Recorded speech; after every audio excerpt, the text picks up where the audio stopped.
Hello there, ladies and gentlemen. I am the Spiffing Brit, and in today's video, for some unknown reason, Yorkshire Tea have decided to sponsor us and supply us with an absolute metric ton of tea. It's fantastic, and so am I. Now, our quest for today is a lovely and simple one, to do a Q&A and answer the questions of you, the lovely ladies and gentlemen at home. Wait, what are you doing? You're meant to be dubbing along with... You can't do it now, you've already messed it all up. It's ruined. Go on, go! Go, you want a job done, you do it yourself. Can't get the interns these days. Wait, what's your favourite cup of tea? Yorkshire tea. Oh, well, that's a good choice. Fine, you can eat this evening, but otherwise no other food. Get back to the pile, go. Hello there, ladies and gentlemen. I am the Spiffing Brit. That's right, the real Spiffing Brit. We got rid of that last guy. Onwards with today's video. For some unknown reason, Yorkshire Tea have, of course, sponsored us and given us a glorious opportunity. And that's for me to celebrate reaching 1 million subscribers with you, the lovely ladies and gentlemen at home, in the glorious form of a question and answer video, where you decided to send in a bunch of questions and I'll be going through the best ones, answering them, and giving all of you a brief glimpse into the fantastic knowledge and what it's like to be the ultimate tea lord with 100 titles to his name, a knight of Sealand, largest tea consumer in the entire known universe. It's an absolutely fantastic place to be, and let's celebrate it together. You know what, why not start with a question from one of you at home? So, where's the first question from? Who is it from? Who bloody knows? Let's find out. God, I need a cup of tea for this. Our first question comes from Pie Master Mythos, who asked, hey, have you ever been in a place, Spiff, where someone has slowly worked out that you're the Spiffing Brit? You know what? An interesting question, because after all, I don't particularly show my face on this channel. It's a bit of an elusive secret. I don't want to ruin your immersion. But yes, it actually happened recently. I was, for some reason, buying a mattress in a lovely mattress shop in the UK, and the guy behind the counter was slowly twigging that I was the Spiffing Brit. He basically asked what I was doing for a living, and I mentioned that, I upload videos to YouTube. And he was like, what kind of videos? I was like, I do game exploitation videos. Turns out there's not a lot of people on YouTube who do that, so I probably gave away slightly too much. He was slowly starting to twig where I was from. So hey, if you're watching this video, thank you, but also please delete my address from all of your records. Good God. It's amazing, Yorkshire Tea, it really is. Anyway, a Ninja Pie gives us our next question, saying, do you have any activities outside of YouTube and gaming? And yes, I do. I have a couple of fun hobbies which I like to do. I've recently started picking up reading, and I do kind of mess about on my car a bit. It's a Skoda Fabia, so you can't really do much. It's kind of like trying to spruce up and paint a slightly well-polished potato, but you know, the effort you put in, you sometimes get out. Good God, it's a piece of car, but I love it. As far as other hobbies go, I mean, generally looking after the maintenance of my tea plantations does take up most of my time, but when I'm not doing that, it's mostly just spent finding some horrendous exploits in the world we live in. The next question from Josh Karolok is a very good one. He asks, do any of the developers reach out to myself in any way after I do the videos? And yes, they do. It's kind of a mix from your common death threats to just a nice thank you for accidentally crazily boosting their game sales, but a couple of times I have received some very special requests. Quite recently, Creative Assembly sent me an email asking if one of their developers could use footage from one of my videos at a GDC talk explaining how they overlooked an exploit where I managed to make it so that all of the horse units in the game were free and had free maintenance, and you could effectively recreate the Mongolian Empire far too early in terms of history. It was completely broken and fantastic, and the developers found it suitably entertaining as well. Joe Devlin asks us two questions next. Firstly, how do I make my tea? Do I put the milk in first or the milk after? And honestly, this is a very strange question because it does depend on who you are and how you enjoy your tea. In my eyes, as long as you're drinking tea, you're great. You're not a heretical bean juice drinker who we should all banish to the shadow realm. Tea drinkers, you're amazing. How you drink your tea is up to you, but my way of drinking tea is obviously the best way. Normally, when it comes to a nice cup of tea, the milk goes in after. And also, here's a secret technique I learned. If you keep your milk out for a little bit before you do your tea, your milk isn't as cold. You see, a cold milk often has a very different flavor in a cup of tea to a slightly lukewarm milk. Trust me, that's a little secret you can keep for yourself. And by all means, keep the tea bag in as long as you like, depending on how strong you want your cup of tea to be. Keep it in too long and you're just drinking quite possibly the most bitter beverage that has ever been created, but you know, each to their own, whatever floats your boat. The other question he asked is slightly less important and honestly leaves me a bit bewildered. He asks, what is the airspeed velocity of a common sparrow carrying a coconut? A good question, and I throw the question back at you. Is the sparrow carrying a jet engine? And also, how much tea has the sparrow snorted? You see, after just snorting one of these single bags of Yorkshire tea, your sparrow can increase its speeds by up to 50%, ladies and gentlemen. You need to buy yourself some of this stuff. It's fantastic sparrow fuel. You can also add it into your car engine and it'll go faster. Don't try that one at home, Jesus Christ. I'm pretty sure Yorkshire tea specifically put down on a piece of paper. I shouldn't go too far with just the amazing properties of Yorkshire tea, but good God, they're amazing. And now a message from our sponsor. Yorkshire tea is the greatest liquid in the world, and now a list of all the liquids in the world inferior to Yorkshire tea. Coffee, hot chocolate, orange juice, water, petrol, glue, ginger beer, cheese fondue, mercury, vegetable oil, ink, lemonade, butane, hot lard, and soup. And now back into the video.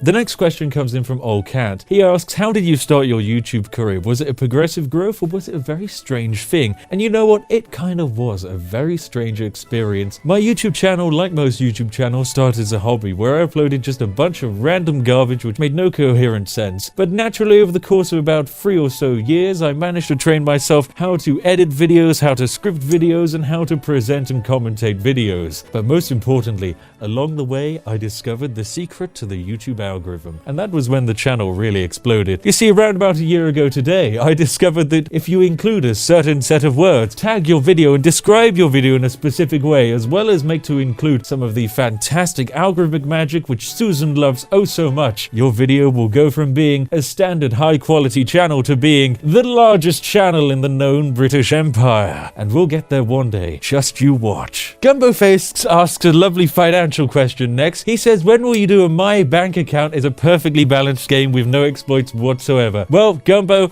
this video is part of that. Don't you worry. It's going to be a long-standing series where I have to release 100 sponsored videos. If you want the series completed nice and quickly, we can always have a chat with Raid Shadow Legends, but I'm afraid I do have a soul and I don't particularly want to sell it just yet. Mr. BTR asks a very interesting question next. He asks, how do I find my exploits? Do I choose to go on games which have a lot of known exploits, or do I pick a game and then find exploits in it? That's a great question. It's kind of a mix of a few things. I don't actually normally pick a game on the amount of known exploits it has, because often if a game has too many known exploits like Fallout 76, it's just not playable in any fun way, and I would probably just absolutely hate my life if I loaded it up. Another way I have to choose games is based on how well they'll perform on YouTube.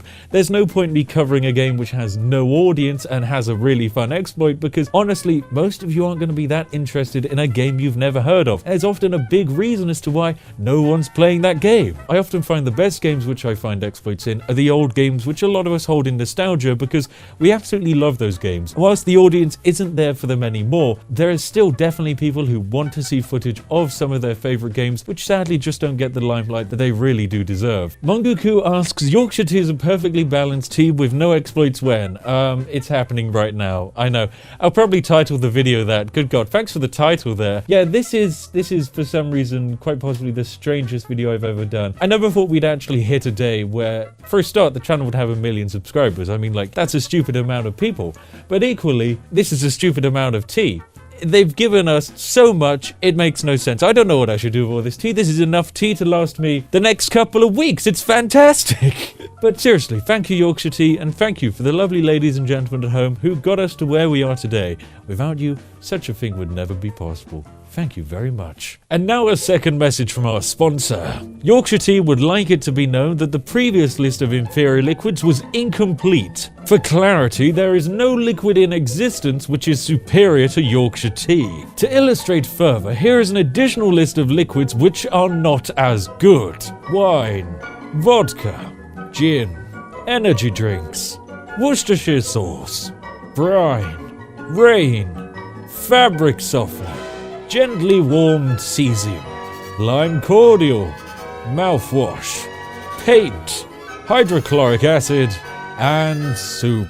Mr. Sands asks, is there any game which I've played which I absolutely enjoy and I've actually played the way the developer intended? That's right, I've played it without finding exploits in it. That's a very interesting question. For me, that would have to be The Witcher 3. It's a lovely experience, I strongly recommend it, and I did actually sit down and I played the game the way the developer intended it, to an extent. Whilst I didn't abuse any of the exploits in the game, like trading a bunch of pearls for a ridiculous markup and making infinite money, I did instead find a combo piece of armor which basically meant every time I hit an enemy, my character regened almost 50% of his health. What this meant was in boss battles I could effectively just wail away despite getting just shredded by them, and I was effectively immortal. It's a fantastic way of playing the game, and after asking the developers, 100% intended. So there you go. A Joe asks, of course, the most important question of all. Where do I get all the exploits from? Even says I must be some kind of Mega Mind master to know all of these. Well, it's a good mix of things. You see, some of the exploits are sent in to my email or thrown down in the comment section of a video, and quite a lot of the time, they're fun. They're often not enough to actually make a video off of, and quite a lot of the time, people will send me exploits which have long since been patched. But 1 out of 100 occasionally bangs right on the mark, and we get the perfect idea for a video. And so that's one way I get my exploits. Another way is just trial and error. Especially with new games, I do just have to sit down and brute force my way through a game, trying to find exploits by throwing myself at the wall, dropping, reloading the game, repeatedly trying to find ways to glitch the way the game loads. But there is a very easier way of doing it. You see, a lot of games use similar engines and similar designs and mechanics. So an exploit which works in, say, Skyrim will often work in Fallout 76 because they use a very similar game engine. The same can be said for almost all Paradox Interactive games which use the Clausewitz engine. Exploits which exist in EU4 also all exist in Hearts of Iron 4. So basically, one exploit which works for one game can be modified slightly and will work perfectly in another. The other final source where I can get some of my exploits from is online internet forums. You see, there are a bunch of exploits out there hidden on the web. I have to search forever to find one, and almost all of the time they're long since fixed, and often not even in English or in any coherent language which allows me to replicate the exploit. But what these exploits do often provide is an insight as to another way of me finding an exploit in a game. So by discovering just a hint of how one game could have an exploit, I'll sit down and 5 hours later I might have managed to find something brand new which is even more broken. Maverick1926 asks, have I ever got in trouble for exposing an exploit? And yes I have. Good God, I've gotten in a fair amount of trouble and a little bit of hot water for some of the exploits I've exposed, mostly ones related to Steam and G2A. You see, game developers don't really mind if you expose exploits for their video games. They'll fix it. If it's an MMO, they'll have a couple of problems and they'll probably ban my account, but you know, rightly so. That's why I often don't exploit multiplayer games. When it comes to Steam and G2A, however, yeah, they really like to let me know that I should not be exploiting their systems. Steam decided to terminate my PayPal account and I can no longer have a PayPal account. God bless you, Gaben. That was very generous of you. Kevin Hodgson asks a lovely and simple question. What's your average CPM? Of course, CPM is the measurement of cups per minute of tea which you can consume. It depends. CPM can have highs and lows. Often on weekends, CPM is very high because I have a lot more free time. But in weekdays, when I'm trying to thrash away at exploits, I can often get sucked into the game and go even stints of 30 seconds without sampling tea. Such events are terrifying and they often rack my body to its very core. It's devastating. After all, I need the tea to prolong my lifespan because without it, I'll just crumble and die. I'm sure as many of you know, I am actually many centuries old and the only thing keeping me going is the glorious taste of Yorkshire tea.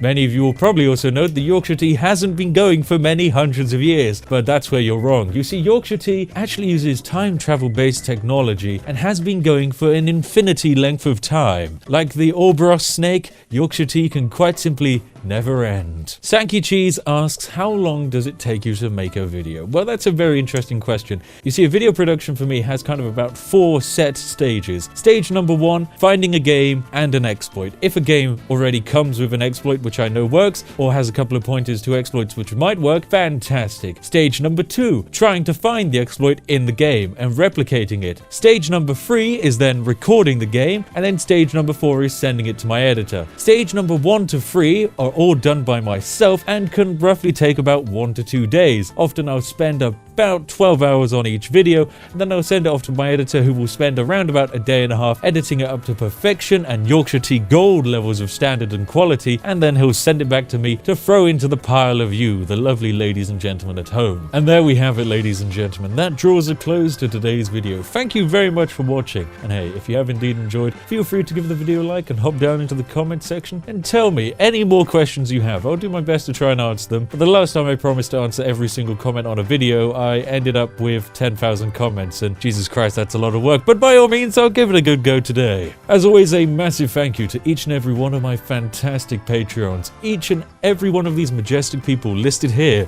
or here. Editor, just keep moving it around in a circle. Yes, this is more work for you. They are absolutely fantastic people, and they provide a glorious support to this channel. Thank you very much. And hey, if you're sat there wondering what video you'd like to watch next, watch any of these here. I don't know, they're probably over my face at this point in time. That's fantastic. Are they similar to this video? God no, I don't ever show myself in a video, but hey, you'll probably enjoy them. Anyway, I'll see each and every one of you in the next one. Have an absolutely lovely day, and goodbye for now.